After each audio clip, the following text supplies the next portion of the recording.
Some of you are too smart to succeed, and that smartness is the exact reason why your life is still stuck. You're too smart to post consistently, too smart to market your business shamelessly, too smart to start what God has told you to start because it's not perfect, too smart to do that thing that has been in your heart because it's not the way you've been seeing it on social media. You want to start something and you're like, this thing does not match up to the standard. And that is why you are where you are right now. That's why you are stuck.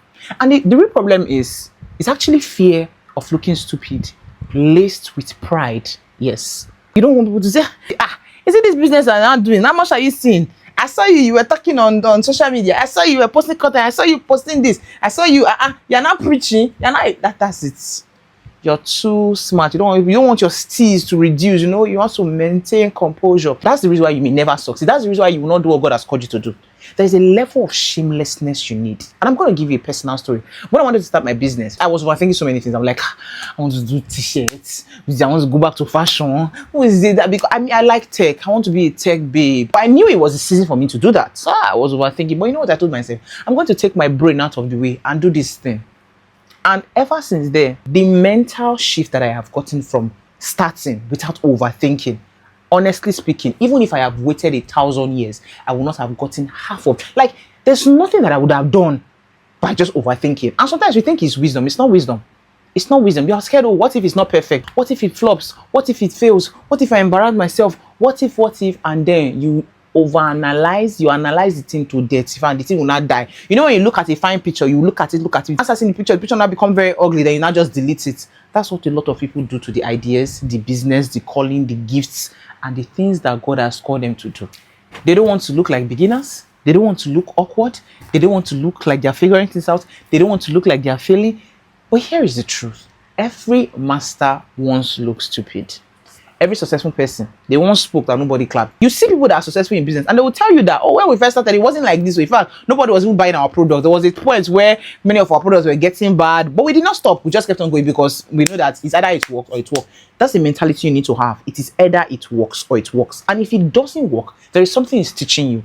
That's one thing I come to understand in life. If something doesn't work, there's something to teach. So you need to learn to keep on moving. Because those people that you see and you envy, those people that you see and you admire, those people that social media makes look so big, those people did not get there by looking smart. They got there by telling themselves, I don't care if I look stupid. I'm going to do what I need to do. I'm going to keep on going. Something you need to know is that obedience to God will make you look foolish to some people. But here's what the Bible says in 1 Corinthians 1 verse 27. He uses the foolish things to confound the wise. I seen it. So the thing that God has told you to start, it will not look impressive at first, but that is what God wants to use to show his glory. So you're not there to receive applause from people. You're there to do the work. And whether people clap for you at the beginning or not, it doesn't matter. What matters is I'm doing what God has called me to do, whether this thing is impressive or not. You don't build great things by following the applause of men. You don't build great things by, if it looks good today, if they clap for you today, you build great things by staying the course, staying the path, telling yourself that I'm going to do this thing that God has called me to do. That is how you build great things. So if God has told you start a YouTube channel, even if it's 12 views, even if nobody watches it. If God told you start this product, start a ministry, do it. Start just whatever God has told you to do, run with it. It is more important for you to obey than to, self-preserve, and you're in a place where you're not doing what God has called you to do. And here is something a lot of people do not understand, especially for those people that are like, I want something new. I need a new approach. I want to bring a new strategy. You cannot change a game that you've not played. You need to be able to play a game before you can change it. You want to change the fashion industry. You want to change the content industry. You want to change this industry. You want to change the way Christians show up. But you don't post consistently. You don't post your business. You don't talk about the things that you want to change. You have never participated in it. How can you change something that you've not participated in? So you cannot want influence without looking like a beginner. Shame, embarrassment is your cost of entry. If you want to enter into something, you see that shame and embarrassment, that is your school fees, that's the fee. You need to be okay with the basics. Do the basic. Before you can change it, you need to understand how it works. So you cannot change a system that you do not understand how it works. That's something for somebody that wanted to come with a new strategy. And one thing you need to understand is the way you introduce new strategy to people is by tying it to something that they know before. Yes, you need to tie this thing that you are introducing them to something that they know before. Am I making sense? Good. So yeah, looking stupid is the tuition fee for success. Let me say that again. Looking stupid is the tuition fee for success. So your videos may flop at first. When you make them, people might even be bored and they'll scroll. Your marketing may be cringe. Your product may flop. But you need to understand that every attempt is data. Every mistake is training. And every embarrassing moment is growth. So imagine where your life would be if you stop trying to look impressive and start obeying God. If you stop trying to look impressive and just start doing what you've been called to do.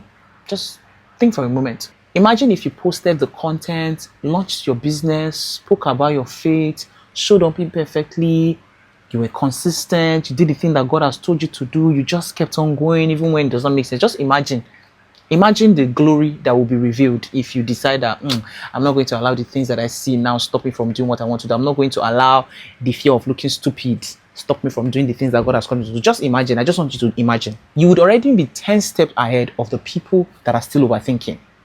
Hear me again. You would already be 10 steps ahead of the people that are still overthinking and the people that are analyzing their ideas to death. Yes. So here is my challenge to you. Do one thing this week that risks looking stupid. I mean, once you have already told yourself that, I don't care anymore, there's nothing anybody can do to you. Post the content, start the business. Even if it's just, the thing is, you don't have to start on the grand scale. Start small. Just launch the product. Speak about what God has put in your heart. Do that thing that God has told you to do. Wipe your camera and start talking. But what will happen? And you know the thing is, sometimes you think you're a celebrity. You're not a celebrity. People are not sitting down and say, Anita, people do not sit down and gather. Even if they do, I want you to understand that people that will sit down and start talking about you, they are the people you should never be bothered about because they are jobless. People that have something going on in their life, people that should inspire you, they will not sit down and be discussing you. So you are not a celebrity, and it's not a bad thing. I just want to let you know that whatever it is you do, people are not over scrutinizing it. They are not looking at it and saying, oh, what is this person not doing? None. People are not doing that. The thing is, action kills fear. Any fear of looking stupid, fear of failing, action kills fear. So do something this week that risks looking stupid, because the people who change their life are not the smartest. And they are not the smartest at all. They are the ones who move anyway. That's why you will see some people and you're like, how is this person influential? It's because they did not allow what you say about them stop them. They kept on going. So move, do something. Like, you need to be okay. That fear, you need to embarrass your fear. Yeah. So this week, do something that is going to risk looking stupid, but you tell yourself, I don't care what's going to happen. I'm going to do it anyway. That's how you win. That's how you win in life. And that's how you break limits.